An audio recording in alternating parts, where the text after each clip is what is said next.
وعلى آل بيته سيما بقية الله روحي وأرواح العالمين له الفداء. بسم الله الرحمن الرحيم. اللهم كن لوليك الحجة ابن الحسن صلواتك عليه وعلى آبائه في هذه الساعة وفي كل ساعة وليا وحافظا وقائدا وناصرا ودليلا وعينا حتى تسكنه أرضك طوعا وتمتعه فيها طويلا. قال الله الحكيم في محكم كتابه الكريم: بسم الله الرحمن الرحيم. هو الذي بعث في الأميين رسولا منهم يتلو عليهم آياته ويزكيهم ويعلمهم الكتاب والحكمة وإن كانوا من قبل لفي ضلال مبين. آمنا بالله. صدق الله العلي العظيم. اللهم صل على محمد وآل محمد. Dear mu'mineen and mu'minat, brothers and sisters, Assalamu alaikum wa rahmatullahi wa barakatuh. Just a quick refresher from last week, and then I have an announcement to make, inshallah, and then we'll get into the tafsir as we promised. Regarding the discussion that we started last week, the importance of reflection on the Holy Quran, Tadabbur fi ayatillah. In fact, Allah subhanahu wa ta'ala frequently in the Holy Quran questioned the manner in which people neglect the ayat of the Holy Quran. أَفَلَا يَتَدَبَّرُونَ الْقُرْآنَ. Do they not reflect on the ayat of the Holy Quran? And the result of not doing tadabbur and reflecting on the ayat of the Holy Quran have been described as very severe, being completely astray, being in dalal, in a clear error, dalalim mubin. Therefore, it is our duty as believers, as Muslimin, as mu'mineen, as followers of Ahlul Bayt specifically, to reflect on the ayat of the Holy Quran. It is our duty not to neglect the Holy Quran, otherwise it will complain, and the Prophet ﷺ will complain on the Day of Judgment about a people or a nation that did not consider their duty towards the Holy Quran, this message and this miracle of Allah subhanahu wa ta'ala that's living amongst us. This is the first issue that I shared last week. The second issue is regarding the wrong attitude towards the tadabbur.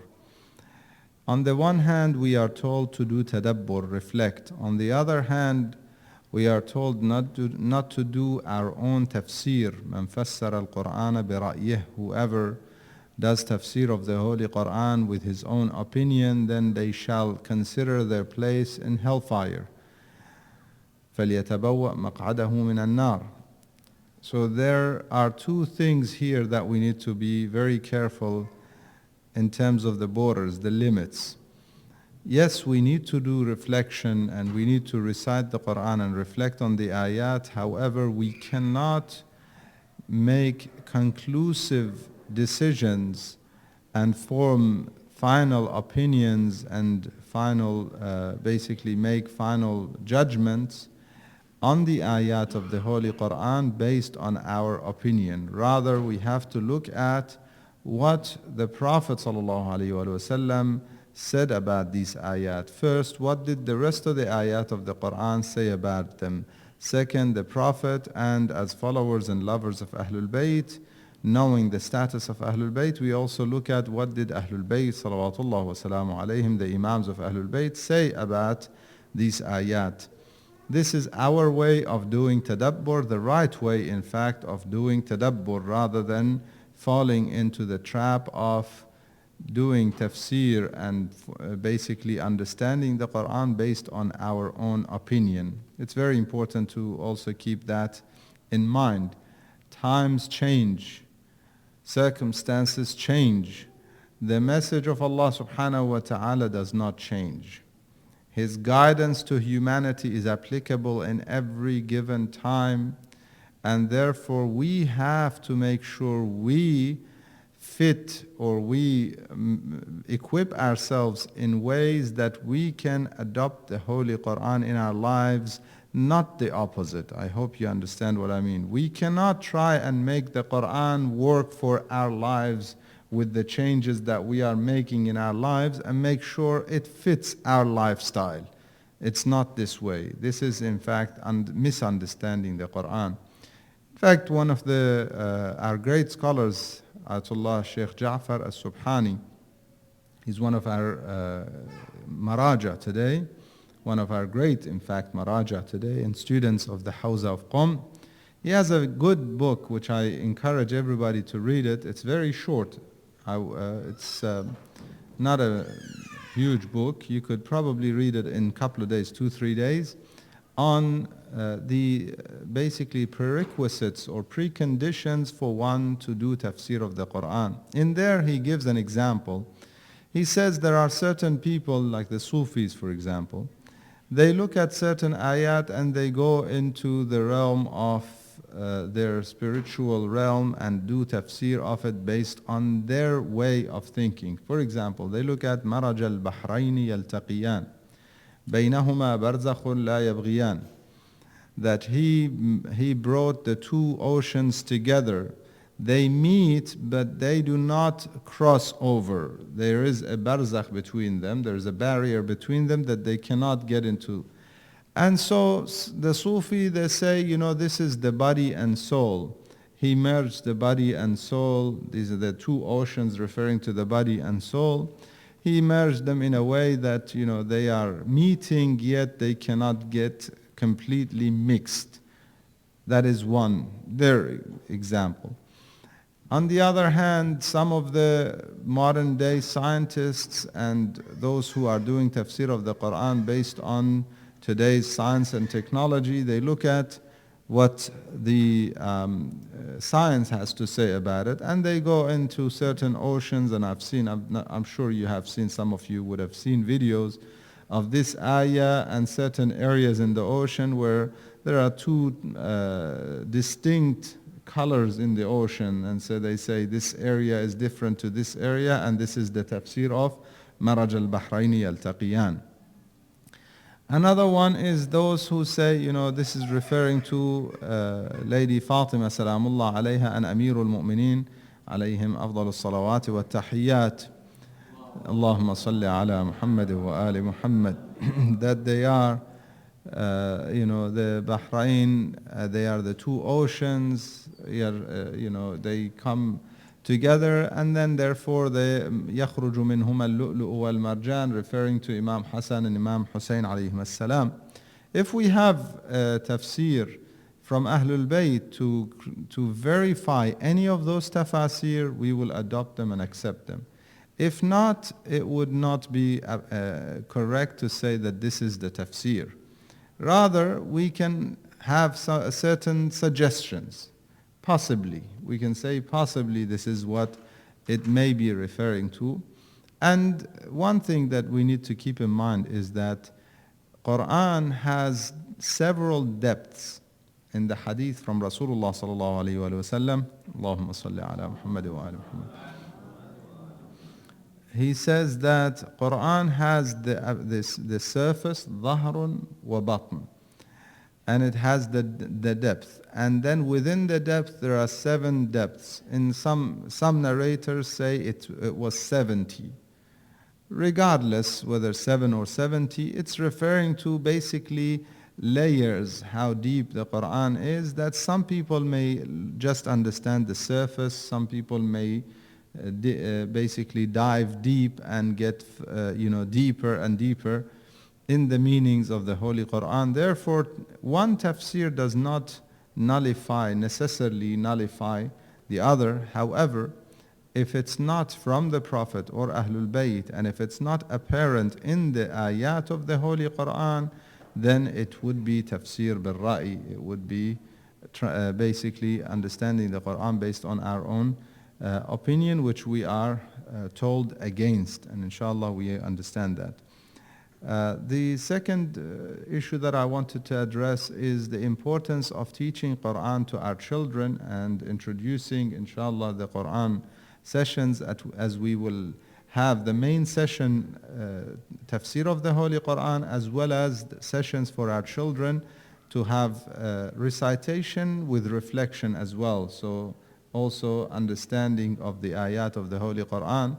So there was, we had met with some of the members and some of the volunteers that would be, inshallah, taking care of the different age groups. However, before we confirm that and before we introduce that, I want parents to have, basically to value the time of these volunteers that are coming and taking time of their schedule, taking time of their them sitting like us here and being part of this discussion, to sit with the children and basically with the youth, teach them, help them, be mentors for them, try and guide them through their recitation and understanding of the Holy Quran. So we need to value that. And the way we value that is not to say, thank you, thank you.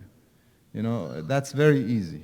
So how do we value that? I want you to tell me, how can we value their time and their efforts as parents or as members of the community? How can we value the time and the efforts of these volunteers that are willing to, make sure our children, make sure our children come and attend their sessions. So before we confirm any of those sessions, I would request the parents to make sure their children register, and their children that are registered to be dedicated, that we come and make sure we come. I don't know if the center wants to impose a fee for this service. I think they don't want to. I like the fees for one reason, because often when people pay, they become more conscious of making sure they attend, because they paid for a service. Okay, so if you're not paying for it, assume that you are, and treat it in that way. So inshallah, we make sure that we appreciate their work and their efforts, and we bring our children, and it's our responsibility. The hadith, and I'll share this and I'll come to the tafsir of Surah Al-Fatiha as promised. The hadith that we have from Rasulullah sallallahu alaihi wasallam, Allahumma salli ala Muhammad wa ali Muhammad, regarding the rights of our children, one of them is that you teach them the Quran. Give them the good name and discipline them, teach them the adab and so on, and to teach them the Quran. I have mentioned this before to my brothers and sisters, other audience in other gatherings as well, that on the day of judgment your son and daughter can come to you and say to you, why did you not teach me the Quran? They have all rights to do that, and you will have to answer.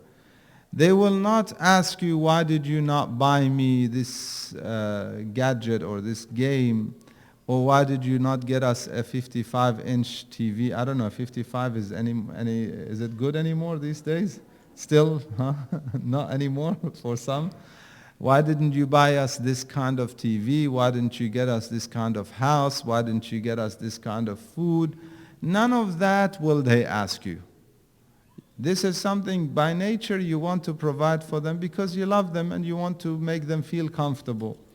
But it's not about comfort when it comes to the day of judgment. It is about our responsibility. So we need to make sure we do the things that we will be asked about.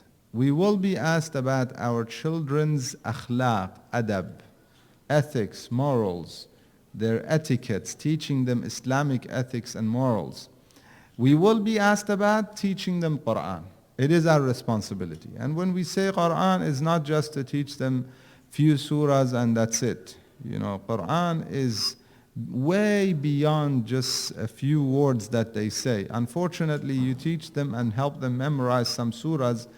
Most of them, even the Arab children in this country, hardly understand Arabic, especially the Arabic of the Holy Quran.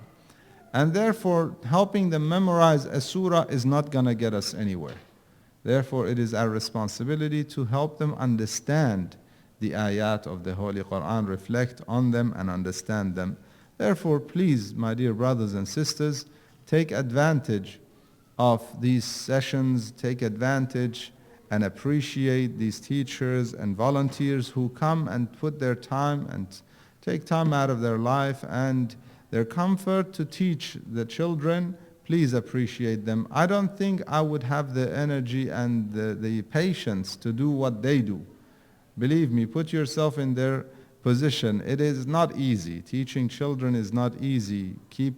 Following up. Maybe if you give me one session, I can do it. But tell me every week, come and do it, I might give up. Therefore, please appreciate them and bring our children. Register them and make sure you do bring them, inshallah. Continuing on what we started in terms of the tafsir, this week being the surah that is most significant, I thought we would start with Surah Al-Hamd. It is the surah that is wajib upon every Muslim to learn and recite in every salat. And therefore, it is wajib for us to do tadabbur of this surah. Reciting the Quran without tadabbur will not get us anywhere.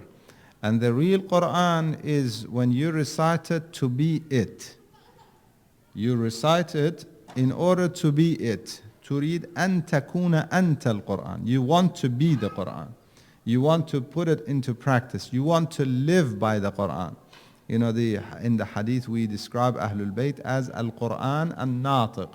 They are the spoken Quran. In other words, their action and their basically whatever they say and whatever they do reflects the Holy Quran in their lives. And this is what we should be.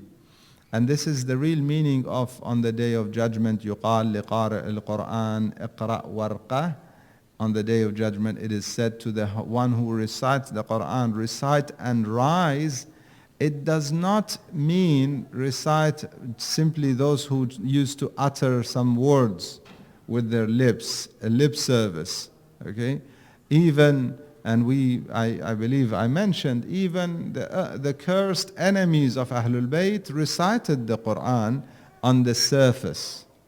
If it's about just saying the words, even the cursed Umar ibn Sa'd used to recite Quran. He led salat on the day of Ashura, led the salat for the enemy. In the presence of the Imam of his time, he leads the salat of the enemy. Subhanallah, it's amazing how one, just respect of the Imam of the time, on the one hand, Al-Hurr, when he reached Karbala and he wanted to pray, he would join him and his people. He would join the Jama'ah of Imam Hussein alayhi salam, even though he was in the army of the enemy. And eventually he was a martyr with the Imam salawatullah wasalamu alayhi.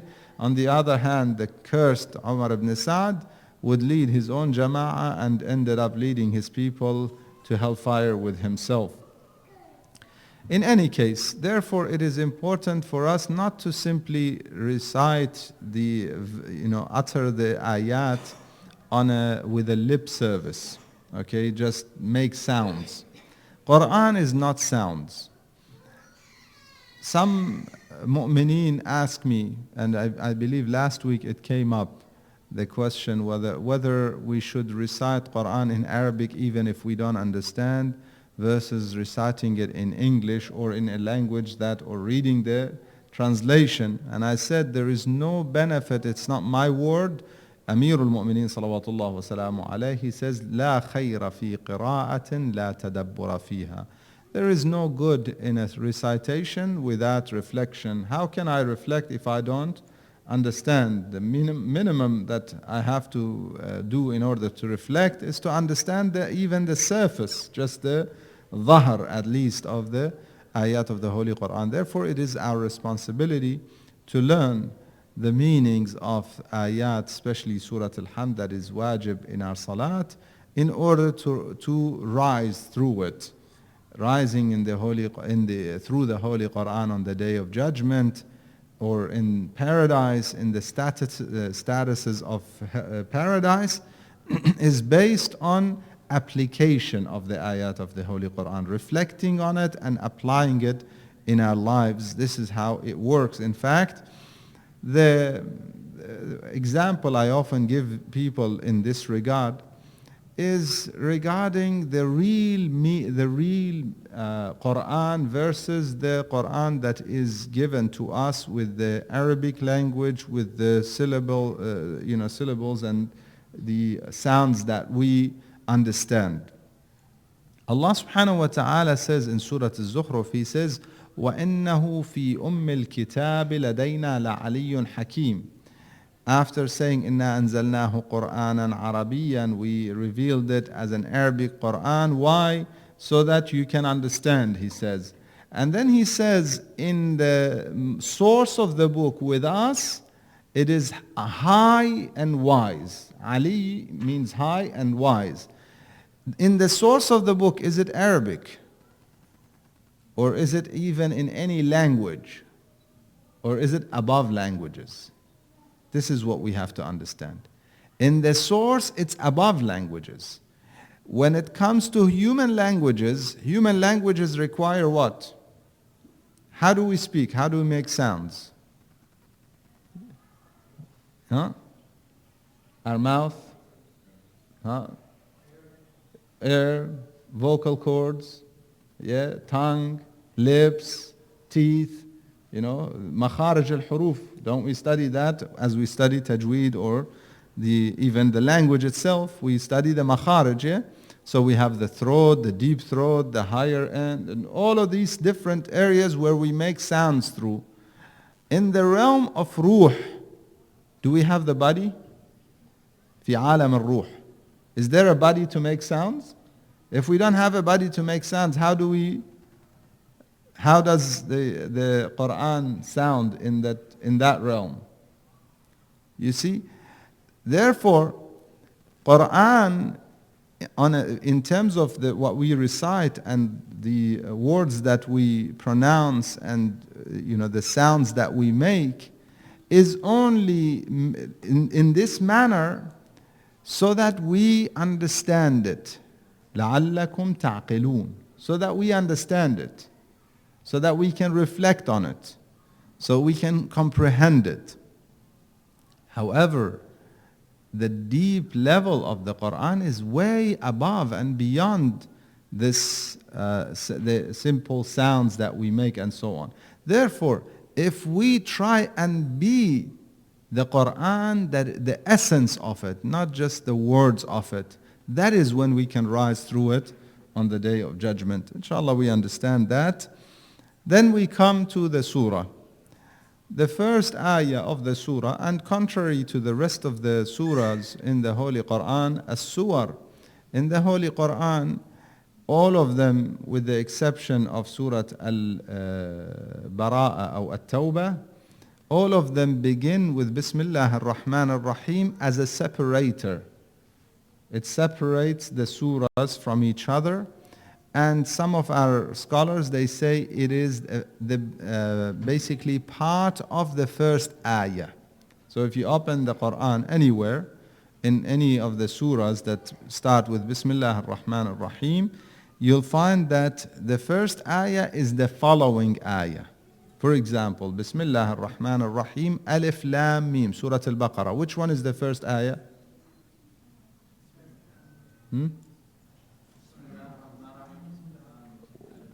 Alif Lam Mim is the first ayah, and Bismillah is part of it. Okay? In the rest of the Quran, this is how it is. Except in Surah Al-Hamd. In Surah Al-Hamd, Bismillah ar-Rahman ar-Rahim is the first ayah of this surah. In fact, Imam Sadiq alayhi salam, regarding the enemies of Ahlul Bayt and the enemies of the school of Ahlul Bayt, he says that they targeted the greatest ayah of the Holy Quran to say that it's not from the Holy Quran. عَمَدُوا إِلَىٰ أَعْظَمْ آيَةٍ فِي الْقُرْآنِ They targeted the greatest ayah and they said it is not from the Quran. And that's why you will find in other schools when they start their salat, Allahu Akbar, and then they start Alhamdulillahi Rabbil Alameen. Where's your Bismillah? They say it's not part of this surah. When in actual fact, they were fought against. At one point they used to print Qur'ans that used to have Bismillah as, did not have Bismillah as the first ayah. They had Alhamdulillah Rabbil Alameen as the first ayah. They used to print them at one point, and then they got a big backlash. Eventually they changed that back, because from the time of the Prophet, any Qur'ans that we have in terms of the written Qur'ans, the historic pages of the Qur'an, As-Sab'ul Mathani, Surah Al-Hamd, also known as the 7 Mathani duplicates or 7 doubles, or the name in fact of the surah is As-Sab'ul Mathani, 7, because it has 7 ayat. These people, when they did this change of the printing, they actually divided the last ayah, صراط الذين أنعمت عليهم غير المغضوب عليهم ولا الضالين. In order to maintain the 7, they made it صراط الذين أنعمت عليهم, and then put 1, that was ayah number 6 according to them, and then the rest of it. However, that contradicts all of the older Qur'ans written previous to this move of the school of Ibn Taymiyyah and so on, the Wahhabi school.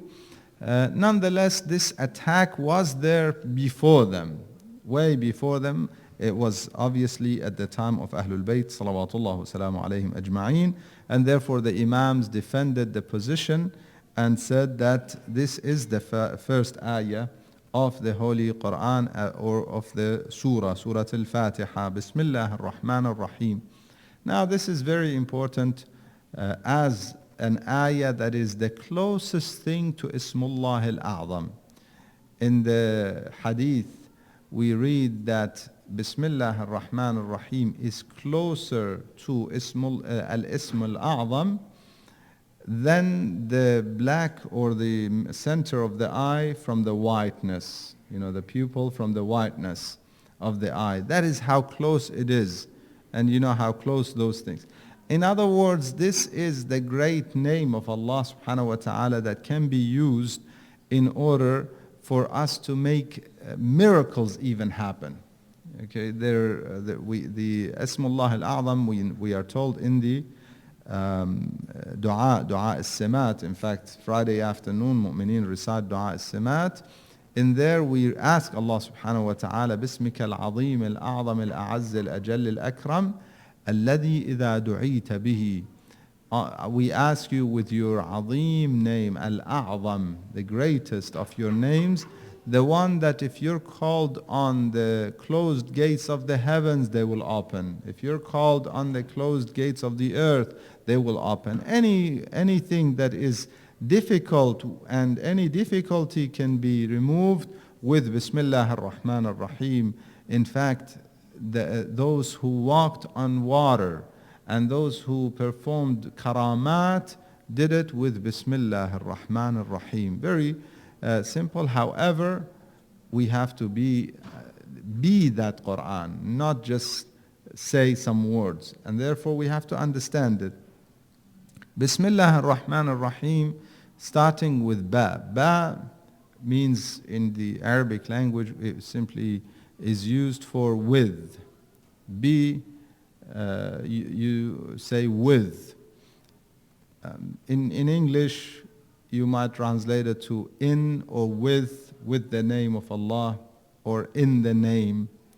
And Bism is from Ism, Bi-Ism, it's shortened.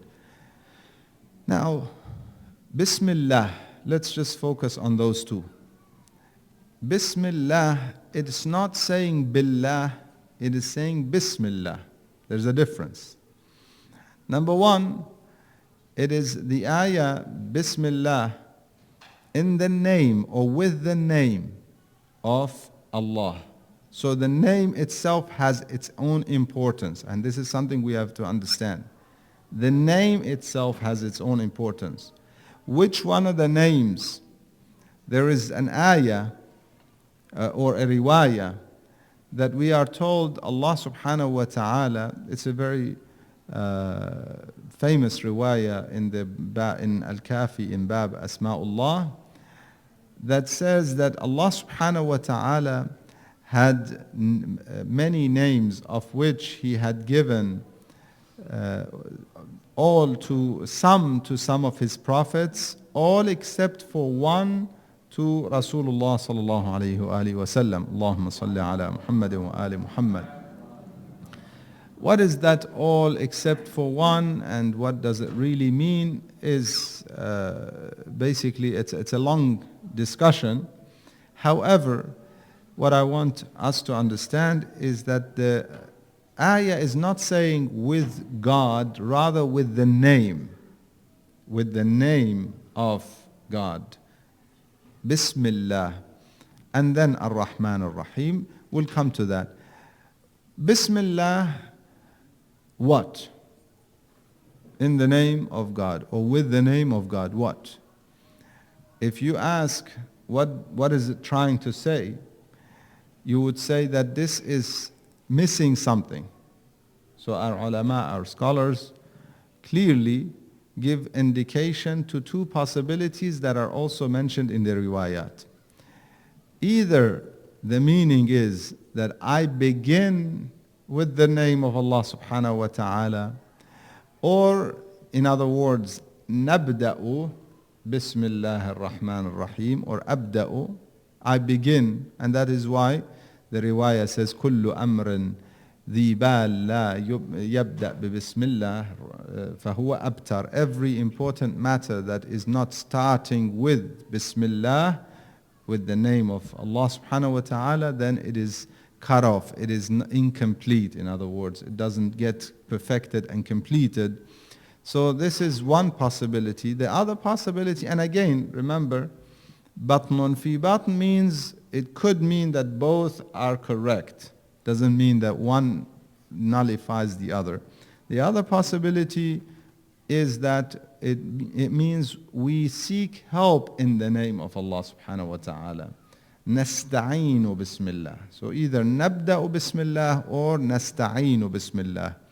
This in fact would complete. So there is what we say is that there is an assumed or a statement that is not uttered but is there through the meaning, muqaddar, ma'na muqaddar, that it is assumed that we are beginning in the name of Allah, or that's why often the translators would say, I begin in the name of Allah subhanahu wa ta'ala, or in the name of God.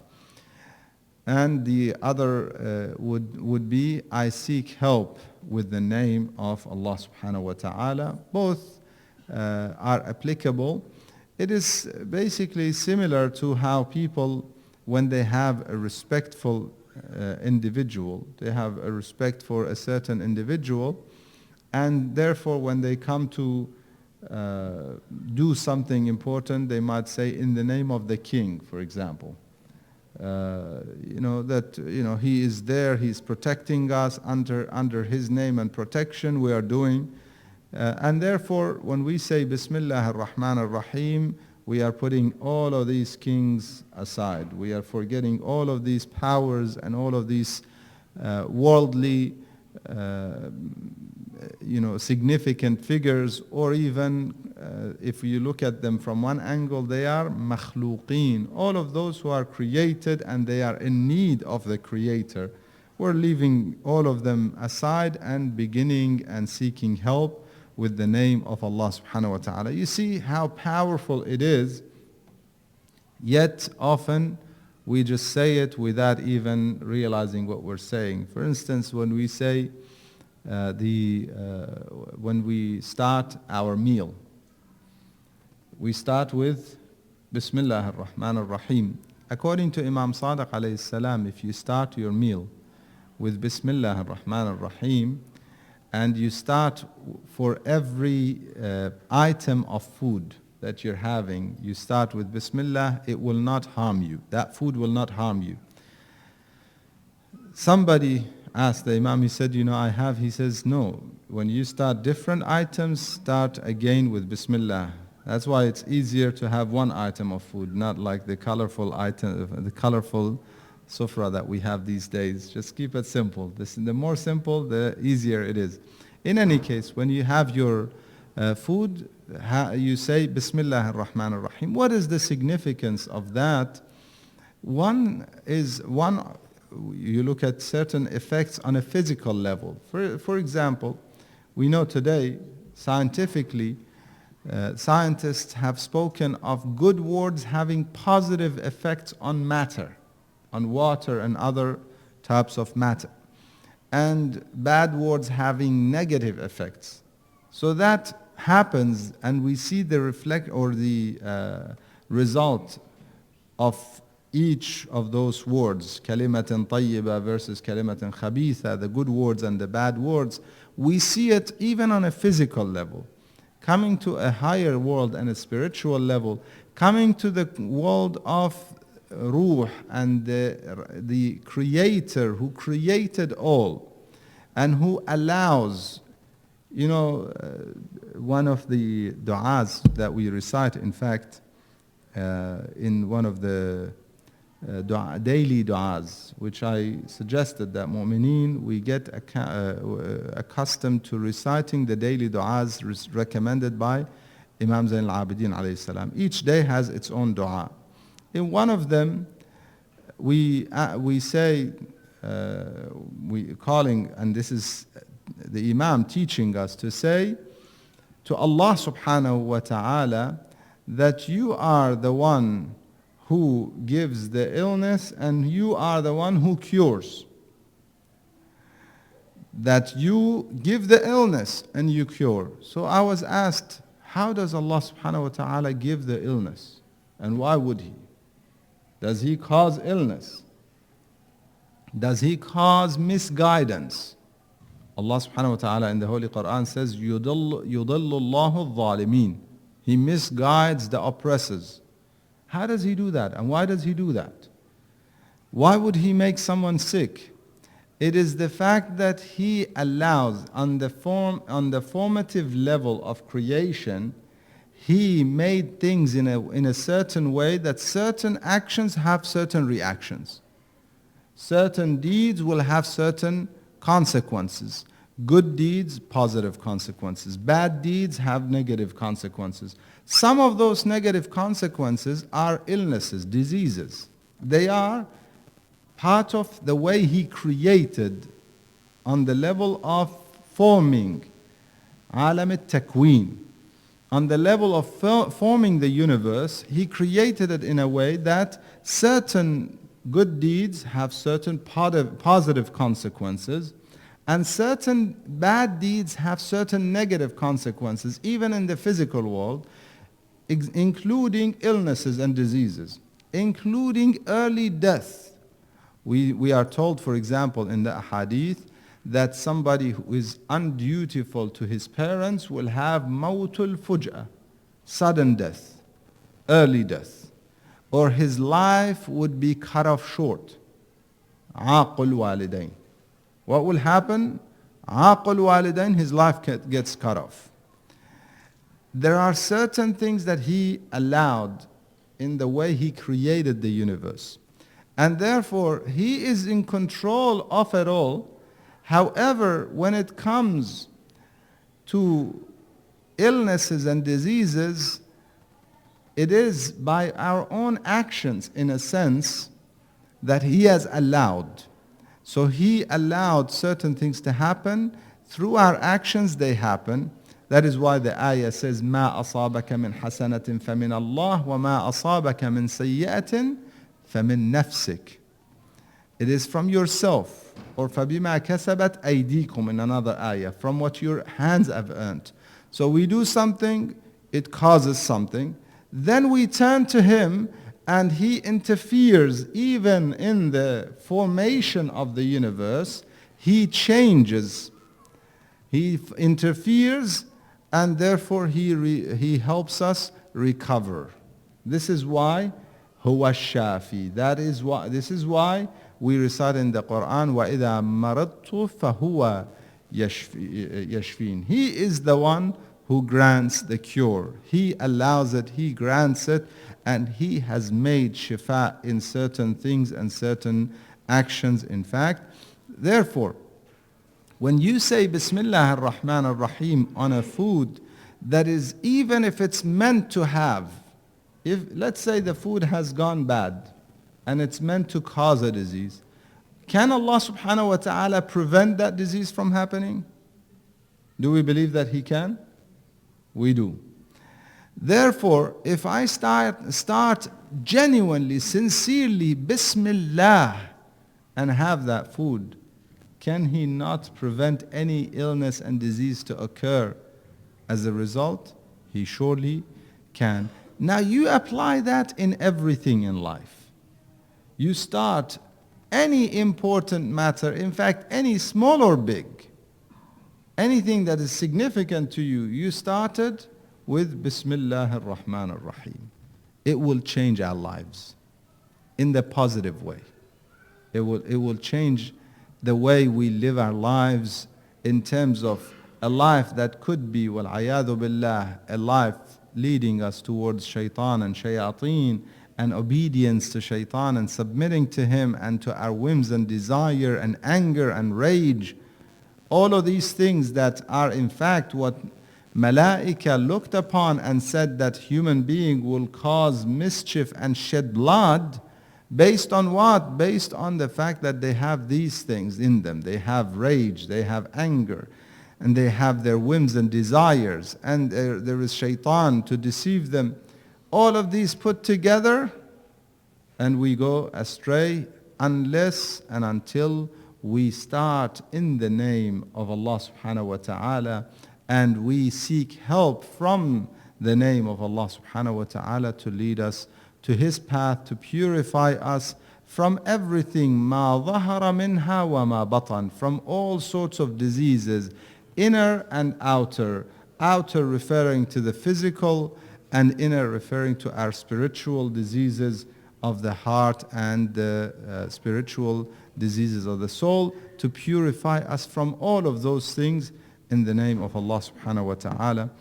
The night is the night, or on the 5th of Safar, which was today, according to some of the historians, was the day of the martyrdom of a daughter of Imam Hasan alayhi salam, known as Ruqayya bint al-Husayn salamullah alayhi. We'll have inshallah a short majlis and we'll conclude. Sallallahu alayka ya Aba Abdullah. صلى الله عليك يا ابن رسول الله يا رحمة الله الواسعة ويا باب نجاة الأمة غريب يا مظلوم كربلاء سيدي يا ليتنا كنا معكم فنفوز فوزا عظيما.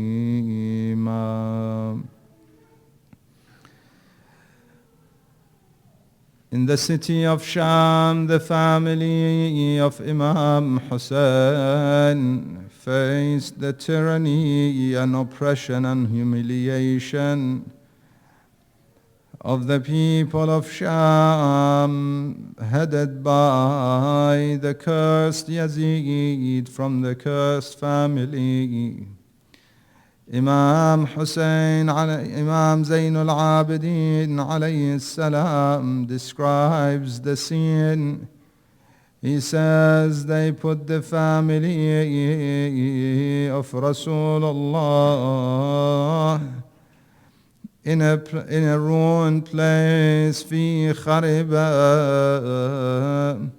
that could not protect them from any cold nights or the hot sun in the day.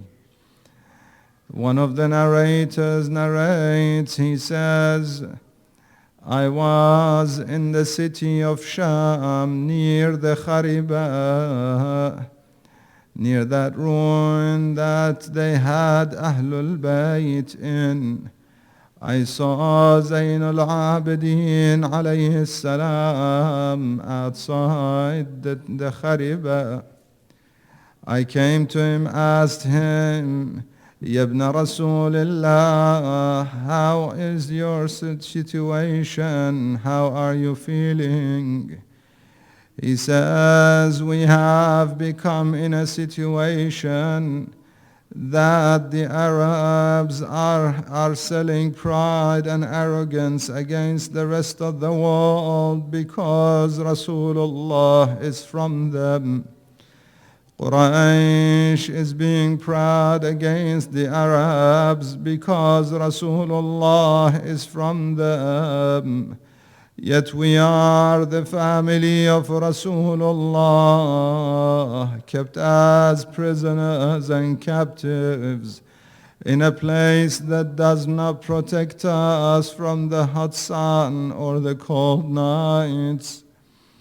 In that Khariba one night, a daughter of Imam Hasan alayhi salam wakes up asking for her father.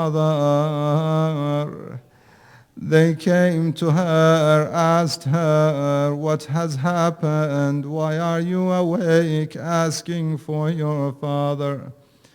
She says, I saw my father in the dream. He said to me, come to me, my daughter. I want my father. Every one of the family members was awakened, crying and weeping. As the news came to the cursed Yazid that in the middle of the night, everyone in the Khariba, in the family of Imam Hussein, is weeping and crying. He asked, what is the reason? Have they not had enough majalis in the day to have it in the middle of the night? They came back to him saying, a daughter of Imam Hussein woke up asking for her father. The cursed tyrant, he says to them, take her the head of her father. جاءوا برأس أبيها إليها. They brought her the head of her father in a tray covered. She said, I am not hungry. I did not ask for food. They said they uncovered the head. As soon as they uncovered the head, she hugged the head of her father, shocked, asking him, Aba ya Hussein,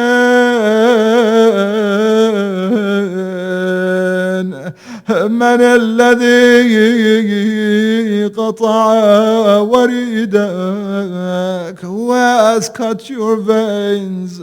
Oh father, oh Hussein, man alladhi khadaba shaybatak? Who has dyed your beard with the blood of your neck? Aba ya Hussein, من لليتيمة حتى تكبر? Who is there for me, the orphan? من الذي يأتمني على صغر سني? She kept talking to her father until she went quiet. Imam Zayn al-Abidin looked at his aunt Zainab. He said, Amma Zainab, irfa al-yatima faqad fadat ruha. Oh Aunt Zainab, remove my sister from the head of my father. She has departed this world.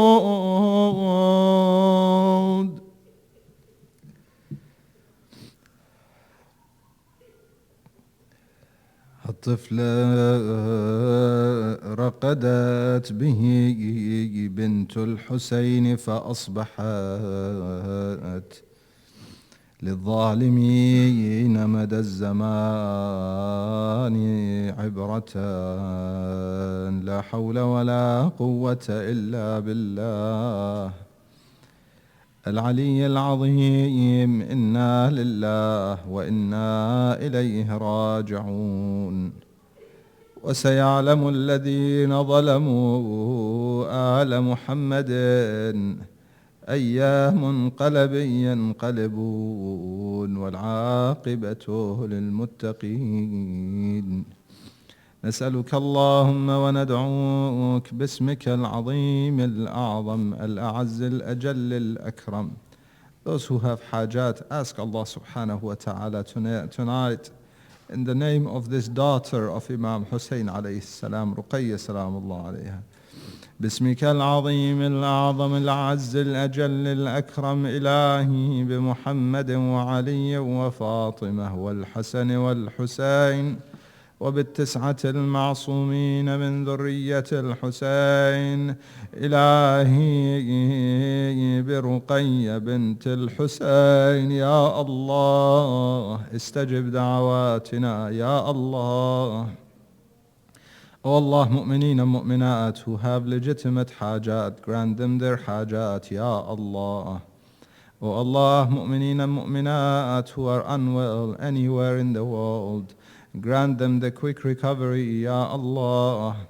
O Allah, mu'mineen and mu'minat who are in difficulty under oppressors and tyrants anywhere in the world, grant them the quick relief and recovery, Ya Allah. O Allah, Zuwar of Aba Abdullah al-Husayn, on these days they are going to visit Arba'een of Imam Hussein, they are going to visit the Imam. O Allah, grant them success in their ziyarah and their safety for their return, Ya Allah. O Allah, mu'mineen and mu'minat who passed away from our gatherings, anywhere amongst our ancestors, grant them your mercy with the rewards of Al-Fatiha ma'a as-salawat. Allahumma salli ala Muhammad wa ali Muhammad. Bismillah ar-Rahman ar-Rahim. Alhamdulillah.